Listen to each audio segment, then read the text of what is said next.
It is opening day in Kansas City. We are live at the K as the Royals get set to open up here at Kauffman Stadium after winning the final game of that three-game series yesterday in Atlanta, avoiding the sweep. And as always, it's a fantastic time of year right here in Kansas City. Good morning. I'm Pete Mundo. We're KCMO Talk Radio, 95.7 FM, streaming as always on the KCMO Talk Radio app. So we made our way out here. We will have on a lot of great guests this morning, highlighted by Royals owner John Sherman at 9:30 this morning. So make sure you're tuned in later, whether it's on the stream, the app, whatever it might be. John Sherman on the show, 9:30, as the Royals get set to open up the season here at the K. And it's very noticeable with the way they've moved in the fences, especially from left center to the left field wall and then right center to the right field wall. You will notice it if you're coming out to the ballpark today. If you look at the foul posts and then you go to left center and right center field, it is noticeable to see these outfield walls, first off, smaller by about 1.5 to 2 feet. They're 8.5 feet now. They used to be 10. And then on top of that, they've obviously moved them in 10 feet. And I'm telling you, somebody told me a story this morning right as I was about to get on the air, somebody involved with the team, and they said last year, it was towards the end of the season, and one of the big star players, they wouldn't tell me who, was coming back into the dugout. They just happened to be near the dugout towards the end of a game.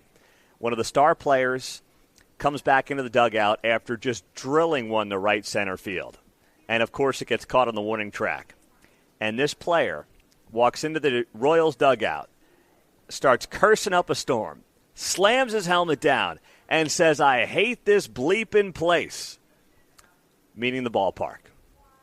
And that, I guess, was kind of the beginning of the end, or maybe it was the cherry on top for getting these outfield fences in. So it is noticeable. There are some more seats now in right center and left center field. So you can tell that they've made, obviously, notable changes to this ballpark to make it more hitter-friendly and bring some more home runs to this stadium here this season. And actually, the guy who's the architect of it all, the guy who put all this together, Dr. Daniel Mack, he's the VP of Research and Development here for the Royals. He's going to be on the show at 9 o'clock, so we're looking forward to that conversation as well. It's going to be a great morning. I was hobbling in here to the K today. I felt like a old player showing up for Old Timers Day. I'm like hobbling in on one foot because last night we had a great weekend with the girls. Everything went well. Weather was beautiful this weekend. I hope you got out, especially yesterday. It was a 10 out of 10 day yesterday here in Kansas City.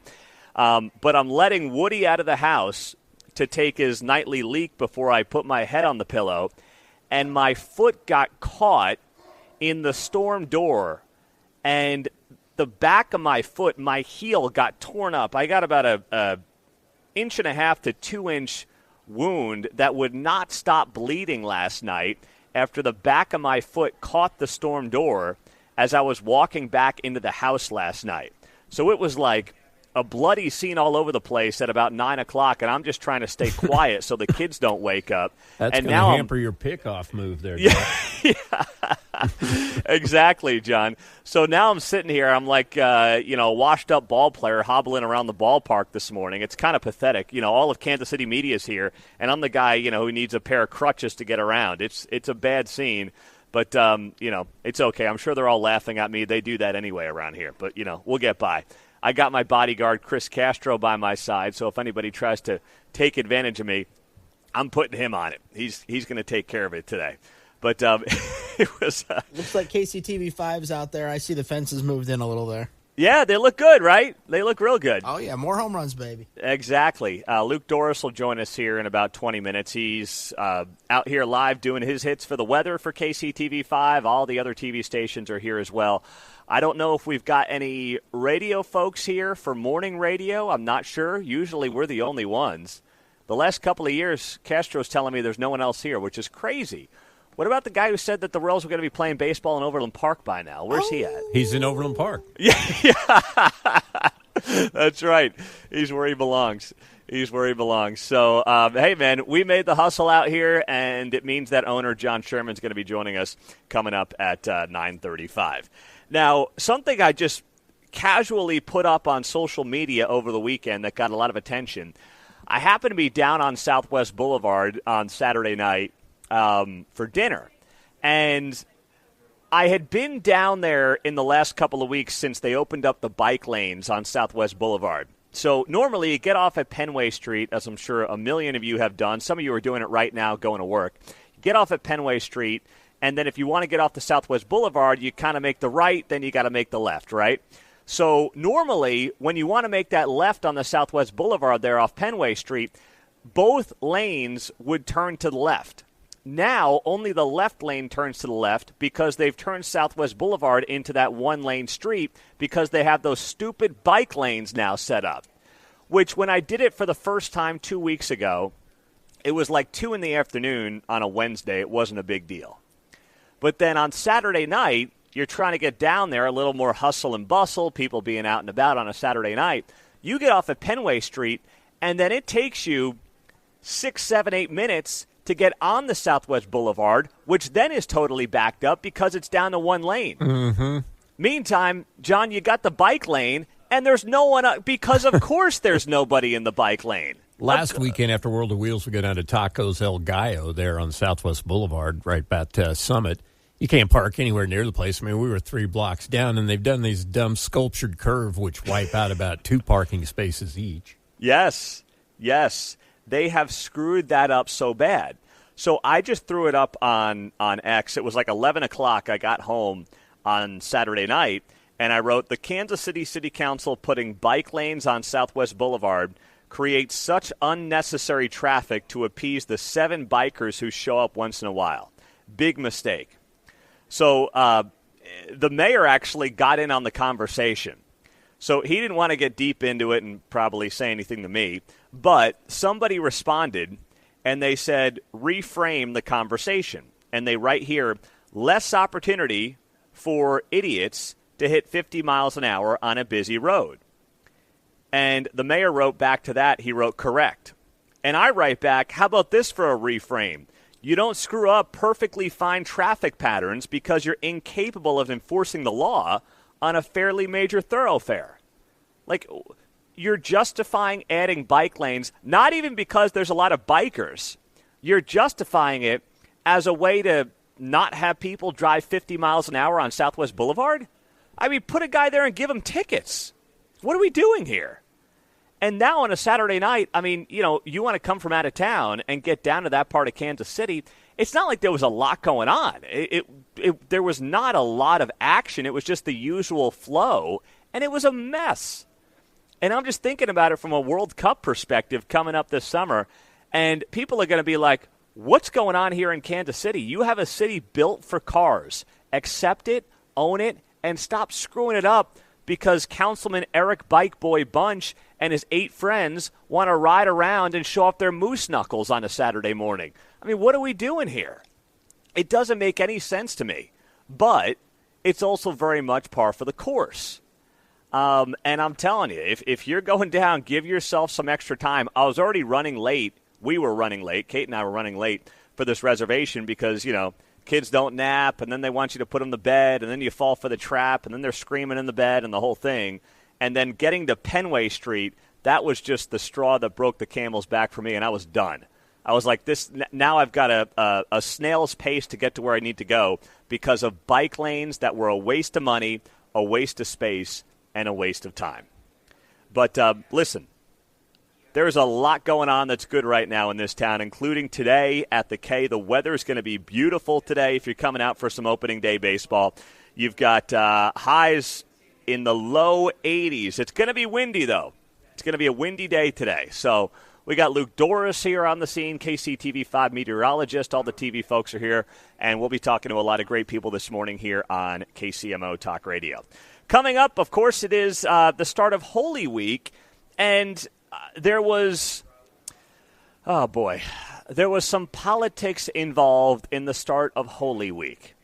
And I'm not going to go too hard in on this, but I at least want to bring it to your attention because it's not just gotten national attention, it's gotten global attention. And we'll share it with you coming up next right here on KCMO. So a lot of people are trying to make a thing of what Pope Leo said yesterday to start Holy Week. Of course, it was Palm Sunday yesterday.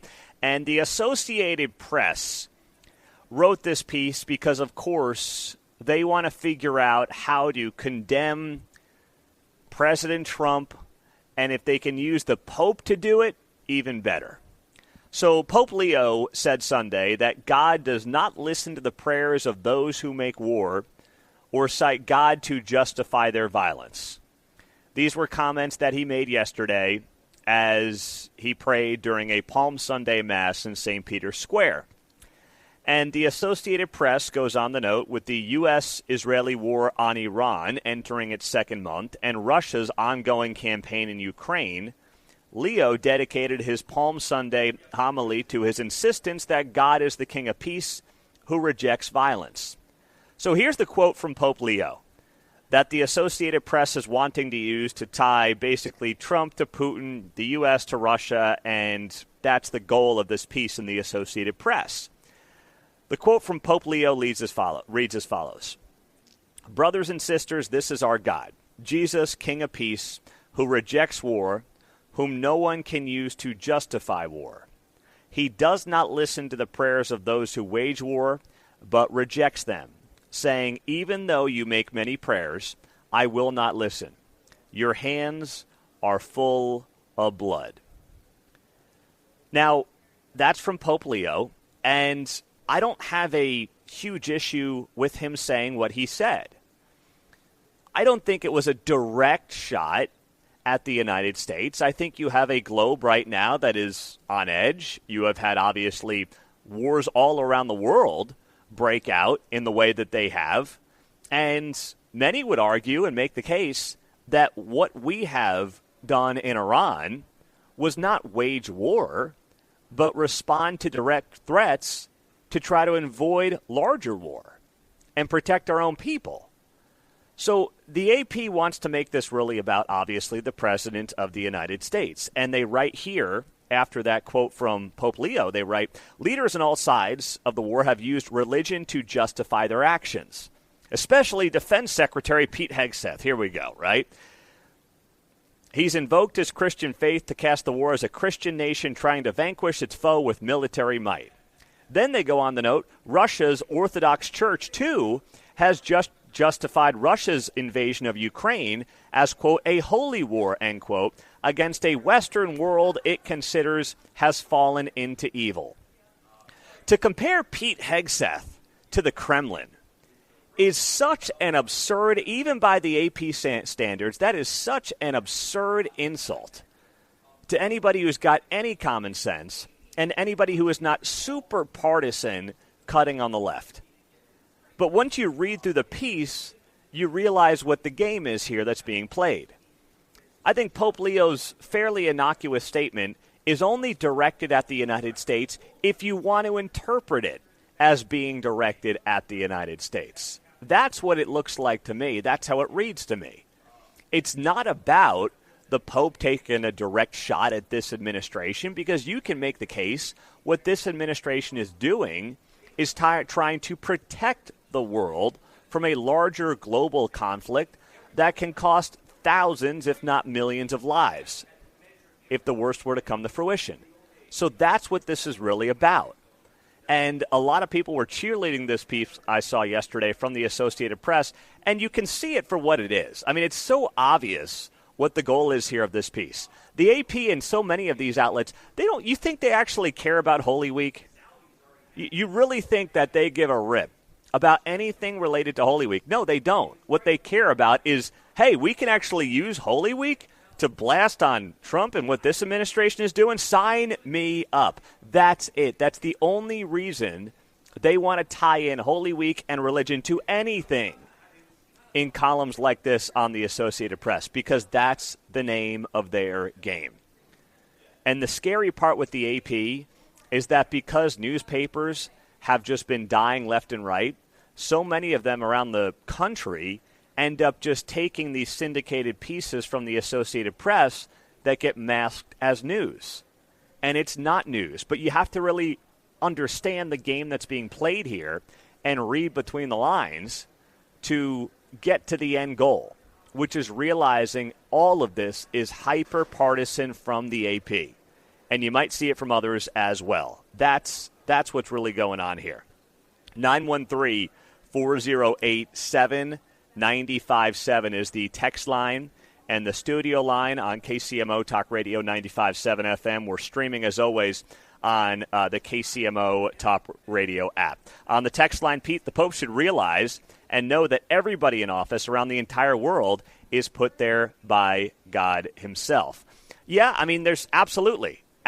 He doesn't make mistakes, right? So there's a reason that everybody is put in the position that they are in. That's absolutely true.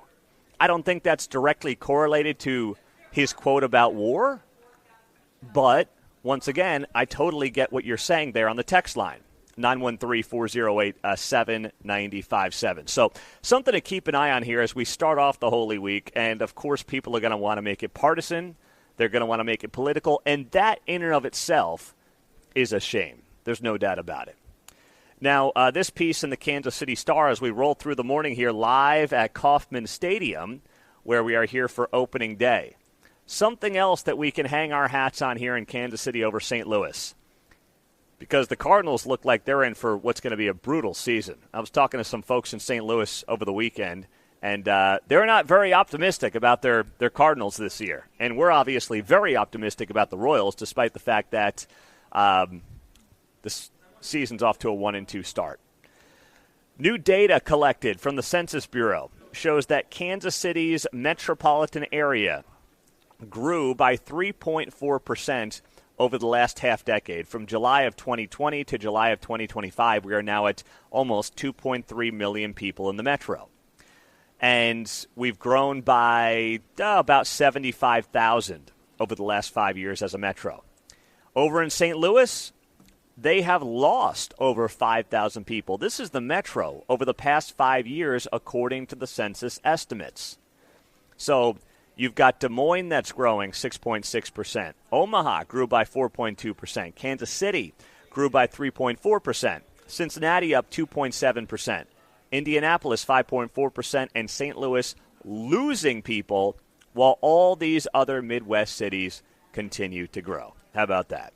I'm Pete Mundo. Let's get you caught up on what's going to be a record-setting day weather-wise in Kansas City. Our buddy Luke Doris and more live from the K next. It is a great time of year. Opening day baseball at the K. We've got the Royals, of course, this afternoon, 3:10 against the Twins. And it's going to feel like, I don't know, I guess late May, not late March. Luke Doris, chief meteorologist, KCTV5 is here.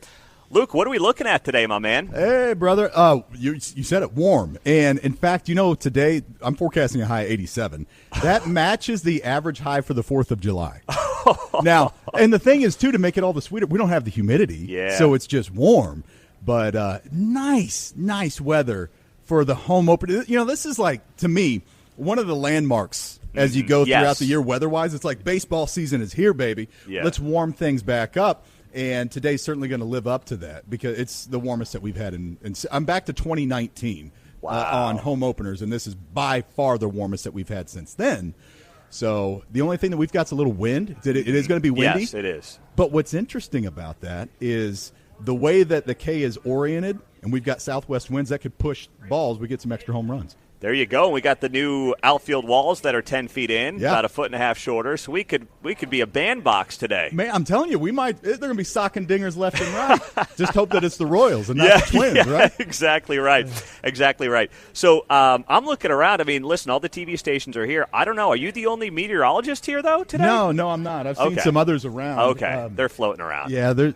Okay. I don't need to give any shout-outs to the competition. I only saw you here. Hey, they're all awesome people. Yes, I know. Every one of them, we've talked this morning. It's not like there's any. This is not Anchorman. Yeah. It's okay. They're fantastic people. They're fellow Kansas City people, and they're meteorologists, and they're great. So. I want to see, people think that there's probably arm wrestling going on between meteorologists out here and bloodbaths and all these different things. But it's all good. Is. Yeah. But then at the end, we shake hands and give a hug. Yes, exactly right. Exactly right. So where are we at? I mean, it's been pretty quiet, severe weather-wise. It looks like when we go into this next couple of days we'll get some heavy rain when we get to maybe tomorrow night into Wednesday and then through the rest of the week? Lot of rain lined up. So what's happening is the Gulf of Mexico is starting to open up. And that happens this time of year. Whenever that does, we start to get these surges of moisture that come up. And we have two really heavy shots in particular that we've got to watch. So we're going to have rain come in. Yeah. But we really are looking at Wednesday night into early Thursday, and then another shot Friday night into Saturday morning. So between that, we're going to have some rainy time. Starting Tuesday night all the way through Saturday morning, that whole stretch is wet. It's not going to rain that entire time. Yeah. It'll come and go. It's going to be in multiple rounds. But the ones that really stand out of like, hey, look out, Wednesday night, Friday night, where we could stack up somewhere between 3, 4, 5, 6 inches of rain. Wow. Okay. What are we looking at when it comes to Easter weekend? I'm thinking by about mid-morning on Saturday, the rain will be done and moving out. And it turns pretty nice after that. Might be a little breezy, but temperatures near 60 both days. Sun comes out. It's going to be okay. Okay. Yeah, that's great. Well, the worst of it's going to be behind us. Yes. Sure. Okay. And then, severe weather season's obviously going to be kicking off here pretty soon. It's been a little quiet so far, but it's still early, right? So we're not looking at maybe mid-April is when you start to hone in on that, or? Yeah. Every year's different, of course. What's interesting about this year is we are transitioning away from a La Nina last year. So, like the big dial in the atmosphere, the thermometer, the king thermometer is El Nino, La Nina. All right, so they're different sides of the same coin. And whenever we are in a transition, not in an El Nino, but transitioning toward one, we tend to have bigger, severe seasons. We'll see if that plays out. There's so much that we don't understand, but we do. There's quite a bit of data that supports these seasons can be big. So far, we see a little severe risk on Friday. So we'll have to watch Friday for that.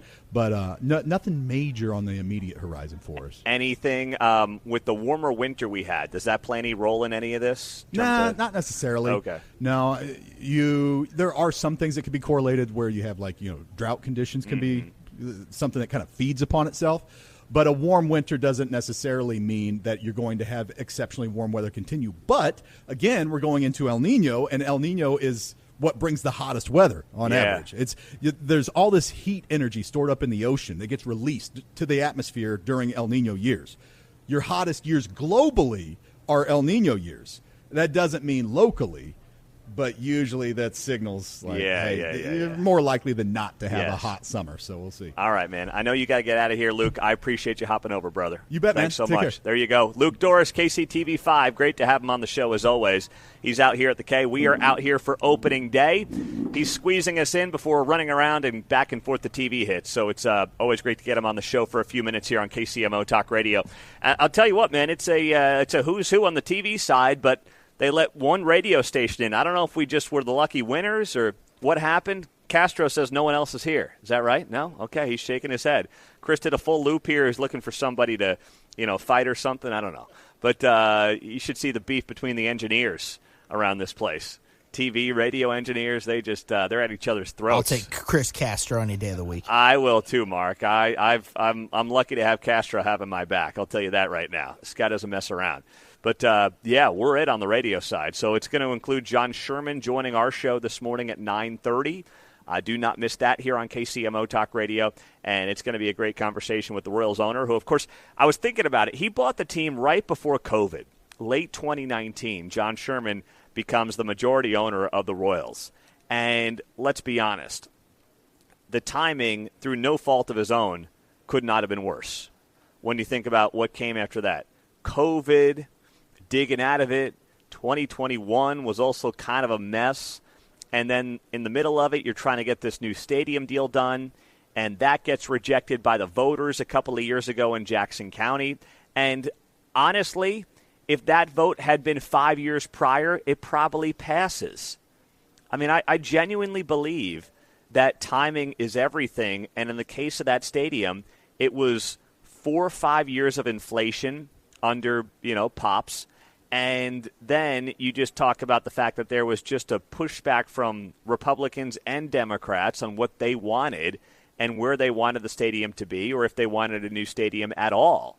But you put all that together, and it was just a perfect storm. Now, did the team make some mistakes? Yeah, they did. I don't think that they necessarily hustled like they needed to. I thought they took it for granted at times that, hey, the Chiefs are going to be on this ballot as well. No one's going to say no to the Chiefs in this town. But obviously that's not how it worked out, and that's not how it played out. And it bit them in the butt. And, now we're sitting here starting the 2026 season. And don't forget, Quinton Lucas said a few weeks ago he was hoping to have an announcement by opening day. Well, it's here. And something tells me John Sherman's not rolling up to this desk I'm sitting at in the Diamond Club at the K and breaking the news this morning that they're going to Washington Square Park or, the Northland or anywhere else. I don't think that's coming down today. I would love it if it did. I won't try to twist his arm into not breaking that news here on KCMO, but it's not going to happen. It's just not. So now we all just sit and we wait and we wait and we wait. And we hope that there's an end to the saga. But today's really all about just enjoying baseball. And if you're coming out, it's going to be warm and breezy, but there will be no humidity, which is going to be real nice. And you know what? I will take this on opening day over some of those 45-degree days where you've got 20-mile-an-hour winds and people have blankets and hoodies and, beanies on. We don't need that. So we're not going to have that today at all. It's going to be a great day for baseball out here at the K. Good choice there, fellas. I was rocking to the Hooters yesterday when I was grilling some of that chicken out on the porch over the weekend. It was beautiful yesterday, absolutely beautiful. So we appreciate you being here on KCMO Talk Radio 95.7 FM. We're streaming, as always, on the KCMO Talk Radio app. So the mayor of Kansas City, Mayor Lucas, made a big announcement this morning about his political future, and here's what he had to say. As Mayor Q, I know recently many of us have had to stand up for the rights of our fellow Kansas Cityans, our fellow Americans, and we've had to make sure that we stand up for health care access for all, the decency and respect of everyone in our community, and ensuring that we can have basic affordability in a government that's competent and cares about all of us. The hardest part of that struggle has been efforts to try to divide us. Recently, the state of Missouri redrew our congressional maps, splitting black and white, and trying to carve up Kansas City even more. The effort's clear: to get Democrats and common sense moderates and independents out of office, and to make sure our voices are marginalized. As we stand against ICE, as we stand up for our communities, as we stand up for our workers, I plan to be in that struggle. I plan to be in that struggle as your mayor in Kansas City for the next 15 months. I won't be on the ballot in 2026, but I plan to support a whole lot of folks who will be, ensuring that we elect people who are standing for each and every one of you, and that we continue our work to ensure that the America that we know is one that cares about our people, that builds opportunity for all, and that Kansas City continues to be a model. So I may be on the ballot again some other day, but even though I'm not on in 2026, I hope you know I'll be out there standing with each and every one of you as we all stand up for each other. God bless you all. Let's make sure we know that we're going to win long term as we build a stronger community for everyone. All right, that was Mayor Lucas in the last hour announcing that he is not going to run for office in 2026. I think I convinced him not to do it. I don't know. This guy was all in on running for something, unless he was blowing smoke up until last Thursday. But the last thing I said to the mayor in our interview last Thursday, which we always put on the podcast after the show wraps up, I said to the mayor, the smartest thing for you to do would be to not run this year, knowing full well Emanuel Cleaver is going to lose because of the way the congressional map is drawn to favor Republicans in the 5th District. And then, if they're able to get the maps overturned at the ballot box this November, which could happen if they can get it on the ballot in November to put the congressional maps back to the way they were, then the 5th District becomes a much more Democratic district once again in Kansas City. So then that seat would be open for someone on the Democratic side. Emanuel Cleaver would theoretically be gone by then. He could come home, air quotes, so to speak, and run for office in Kansas City for Congress in 2028. And he would be well-positioned to win that primary and then win the general election. That was my last bit of advice. Now, what the mayor said to that last Thursday was, I don't want to get ahead of myself, and Emanuel Cleaver's doing a great job, and blah, blah, blah. But for a guy who the last 3 weeks was saying on the show, hey, we're going to be talking more, Pete. We got more to talk about. We're going to be talking about different things. I want to make sure I'm staying on the show. He would have been doing that anyway through next year because he's the mayor through next summer. So I just thought for whatever reason he wanted to hit the road and be a sacrificial lamb for the party in running against Mark Alford. It never made any sense to me at all. I mean, the math just did not work out. And here's the other thing. It's kind of like, in politics, it's kind of like the musician who takes a few years off from touring. Rather than touring every single year, you build out and build up that enthusiasm. Like, I mean, in Trump in many ways. He goes away, and then suddenly he comes back, and it's like, you know what, I like that guy. Same thing with your favorite musician. They take a couple of years off from touring, and they come back, and you love them more than ever. If you're always there, you just wear people out. Same thing in politics. The mayor would be well-suited to finish up his term as mayor and kind of just go away. That's true for any politician. And then plot your next move, take some time off, come back, and you're able to kind of rehab your image. Doesn't matter who you are. It seems to work better that way. So the mayor of Kansas City announcing this morning he will not run for Congress this year. It's 8:19. We are live at the K for opening day here in Kansas City. We still have a bunch of great guests left on the show. In 15 minutes, we'll talk to Cullen Maxey, the Royals president of baseball operations.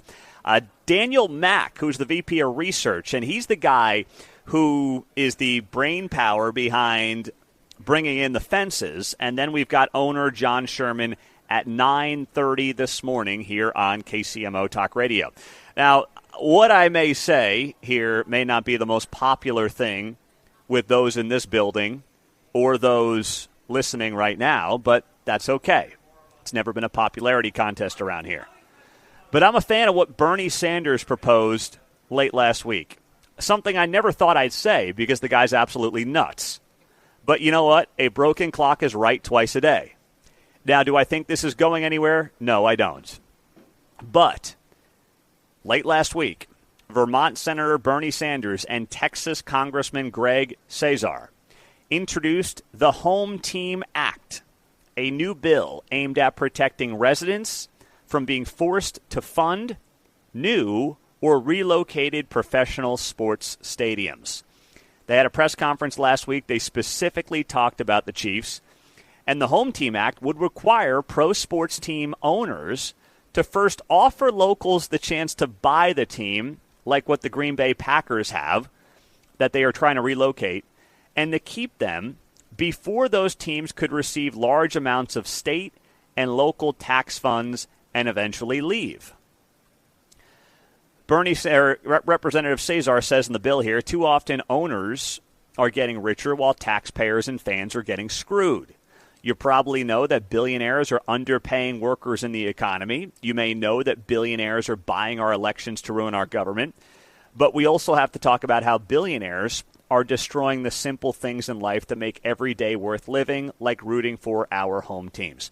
So here's the thing. I totally disagree with that statement. It's a really ridiculous statement from the congressman. But I appreciate what the bill is trying to do. What he says there is trying to make out billionaires to all be a bunch of really bad people who are screwing the little guy. Now, are there some who are doing that? Sure, but it's like life. There are some who are doing that. There are plenty who are not doing that. I mean, I think about a guy like Peter Mallouk here in Kansas City, who came up on the Forbes list last week as being worth $16 billion. He's a great guy. He's built an amazing business with creative planning.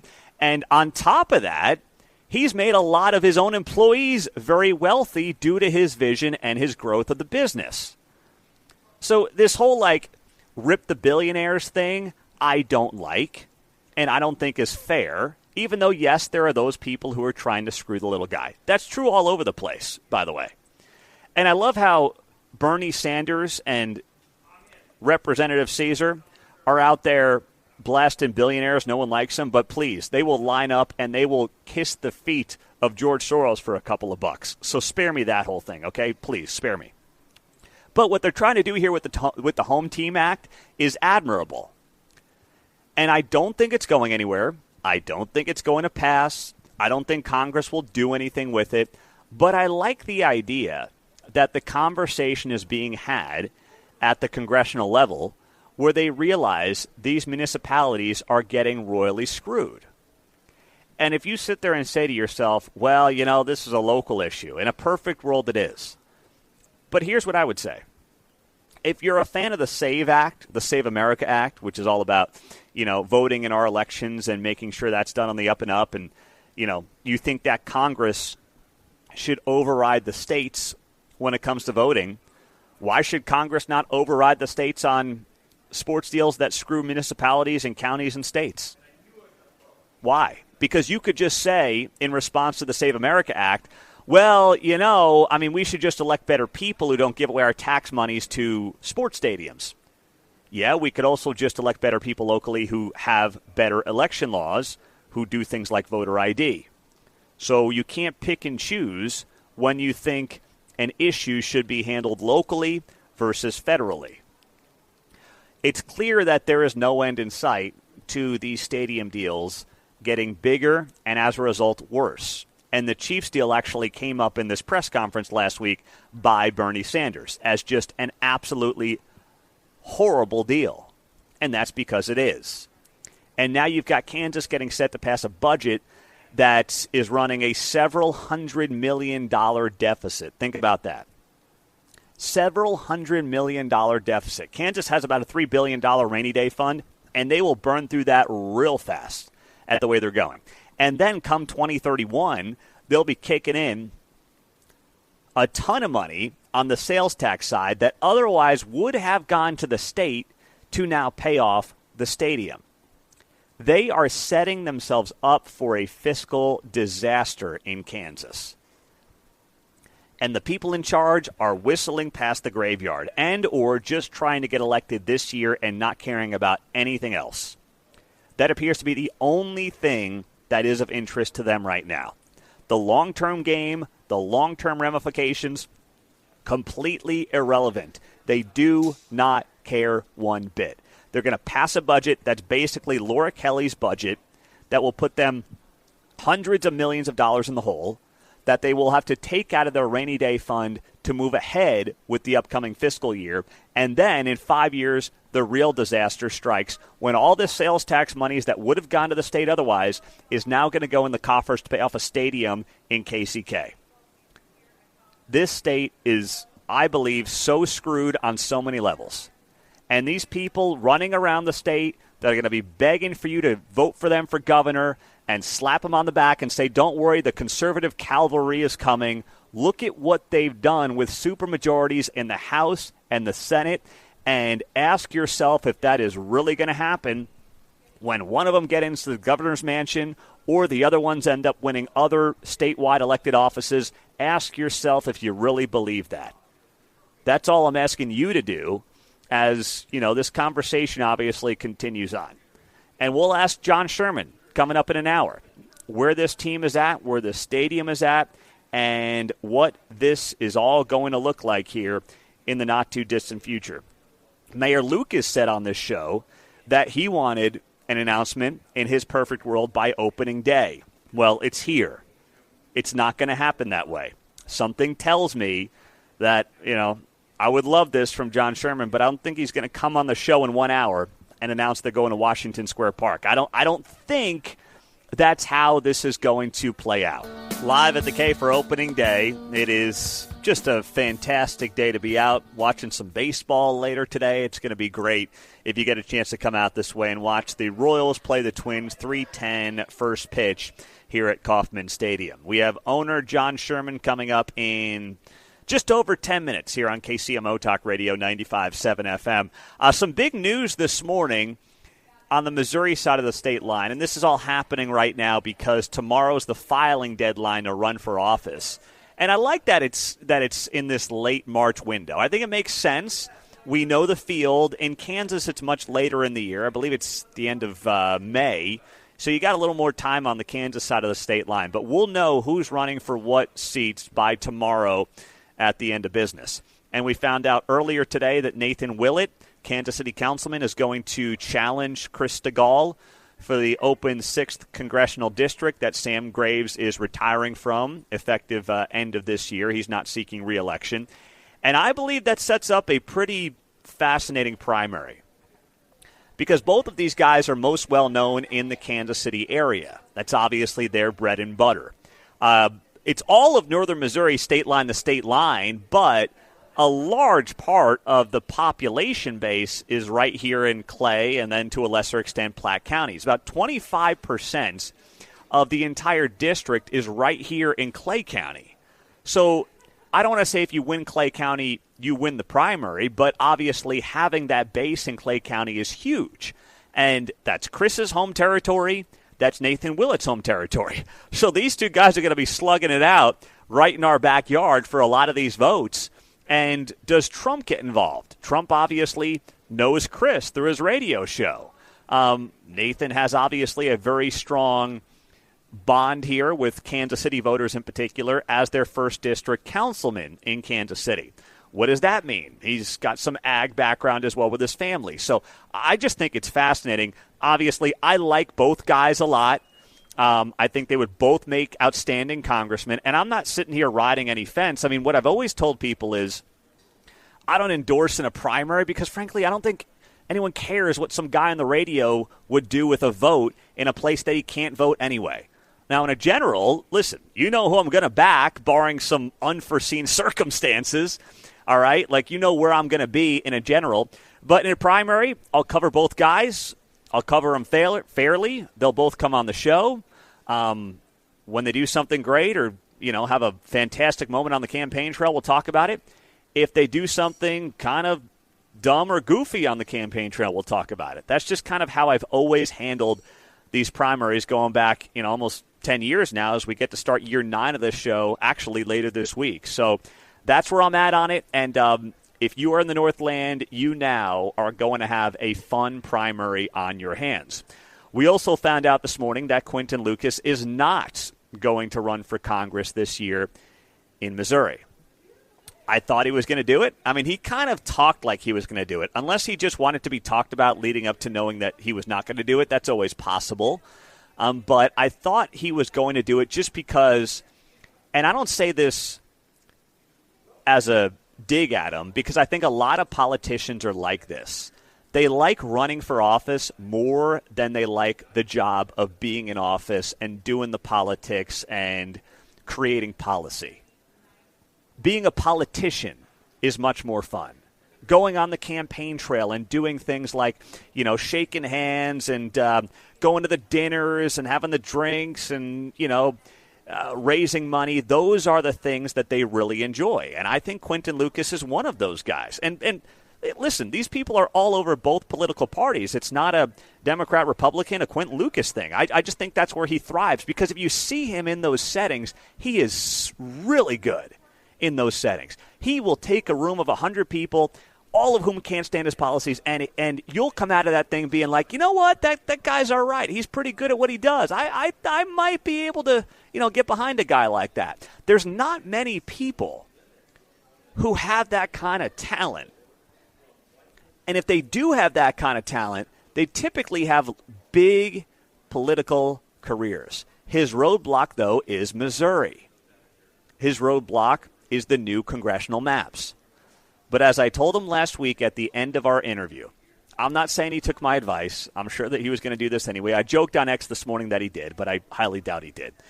But his best case scenario is that he stays out of this race. He doesn't force it. He just focuses on being mayor. You got 2 little kids. Just enjoy being a young dad. Be the mayor and all the glory that comes with that, even though, a lot of us would argue there's a lot of things not going well right now. Still, just enjoy that. And then you can run for Congress in a couple of years. Why would you do it right now? And then maybe in a couple of years, here's what could happen. The maps may go back to the way they were in Missouri. If they get this thing on the ballot in November, people who don't like the new Missouri congressional maps, and the people of Missouri vote the maps back to the way they were, it's likely that there's going to be a Republican in the 5th Congressional District. Emmanuel Cleaver is all but certain, I believe, to lose this year, no matter what happens, because of how the map is drawn. But if the map goes back to the way it was, Cleaver will not have the leg up to pick a successor because he'll have been out of office. Quinton Lucas has a war chest he's been raising for quite some time. He can then use that to run in a 5th Congressional District in the old map come 2028. That would make a lot more sense than just being a sacrificial lamb for your party against Mark Alford that really wouldn't move the needle at all and would cost you time and money and be a total vanity campaign for no particular reason whatsoever. So that's where I think all this goes, and that would make a lot more sense.